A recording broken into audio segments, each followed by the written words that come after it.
Hi, hello, how's it going? And sorry for this weird angle, my phone is now charging. And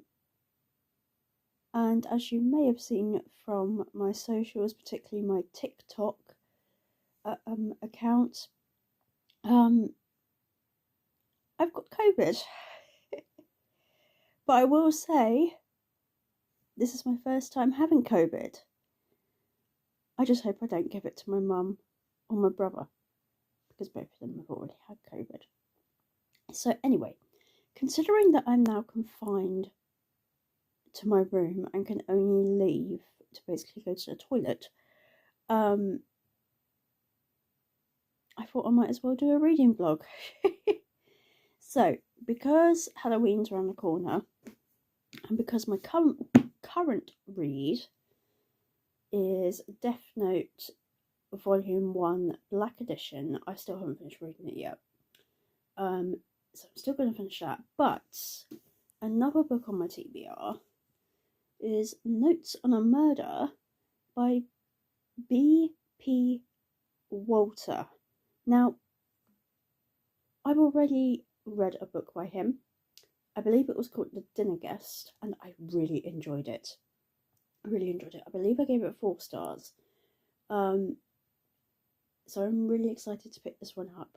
So this, or maybe these couple of vlogs, I don't know whether I'm going to do one long vlog or a multiple series of vlogs. I'm not sure.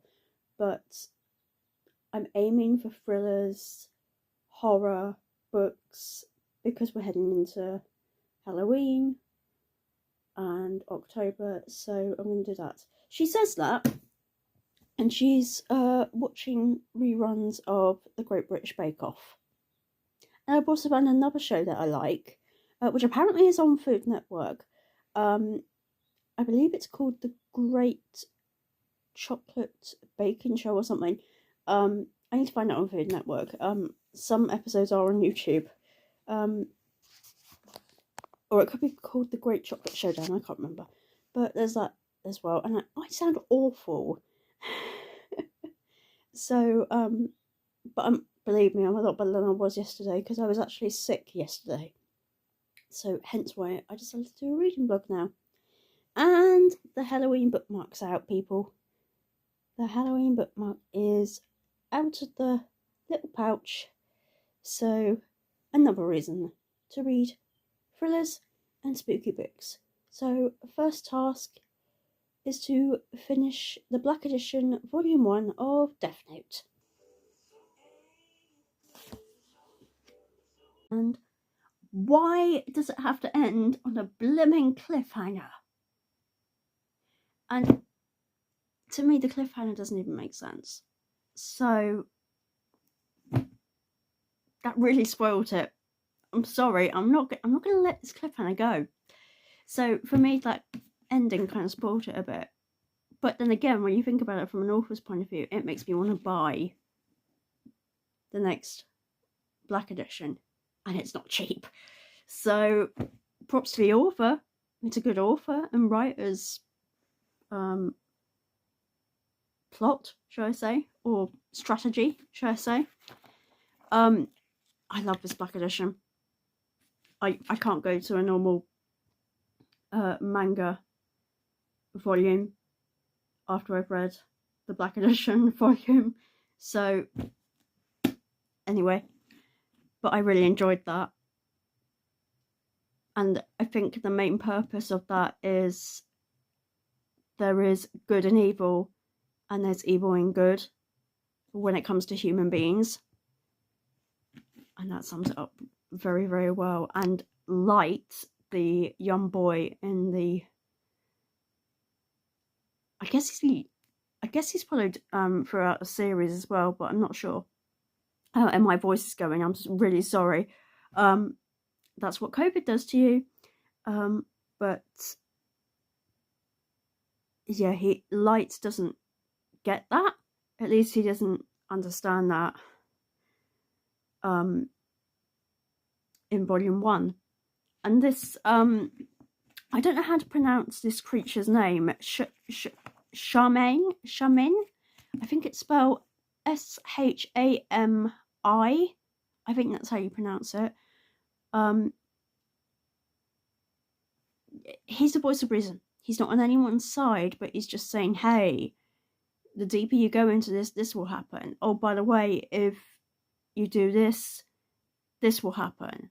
By the way, if you do this, you'll get this ability, but it will also cut down your lifespan by half. So, I mean, how do you come up with that kind of stuff? It's really interesting from a writer's point of view. And the art style, again, Black Editions, just amazing. So I'm definitely going to begin continuing with that. I'm so pleased that I read it. It's just the blooming ending, and I don't want to destroy the book. So, yeah, I definitely need some water. So, I have some water, and I will get on to notes on a murderer. And if the guest list, I can't remember the other book that I read by him. Or was it a dinner guest? I think it might have been a dinner guest. If the other book that I read by his author is anything to go by, I'm expecting big things from it. No pressure. Okay, so it's actually almost 10 p.m. and I've got to probably about chapter 8. Oh no, sorry, I've got to chapter 9 of Notes on a Murder. And one thing I will say, it does jump to the past and the present quite a bit. So there's one thing I want to know. It seems like our main character who's telling the story is in some kind of rehab. So an upscale rehab, basically. It's like a wellness centre. And he meets someone that he thought 20 years ago was dead. Basically, in a nutshell, without giving spoilers, that's basically it of what I've read so far.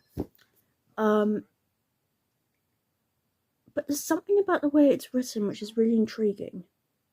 And I think you either love it or you hate it, particularly with it jumping constantly through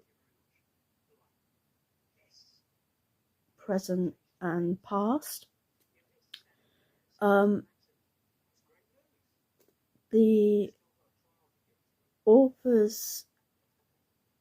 The character who's telling the story has clearly had a really bad family dynamic, and I would like to know more about that.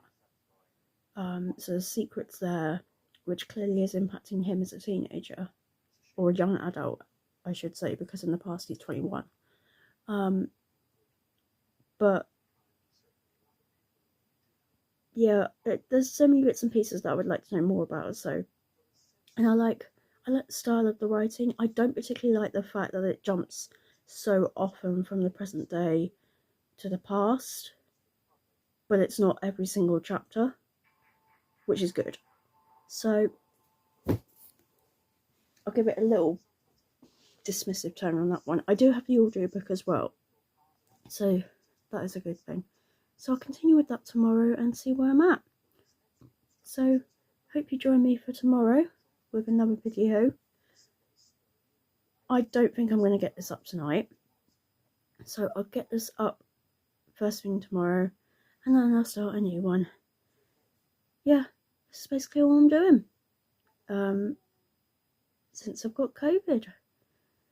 I will retest on Monday and then see what the situation is, and we'll go from there. But thank you for bearing with me. Please give a like, subscribe, and do all the usual things. Turn on notifications to see more of this weird reading vlog while I test positive for COVID.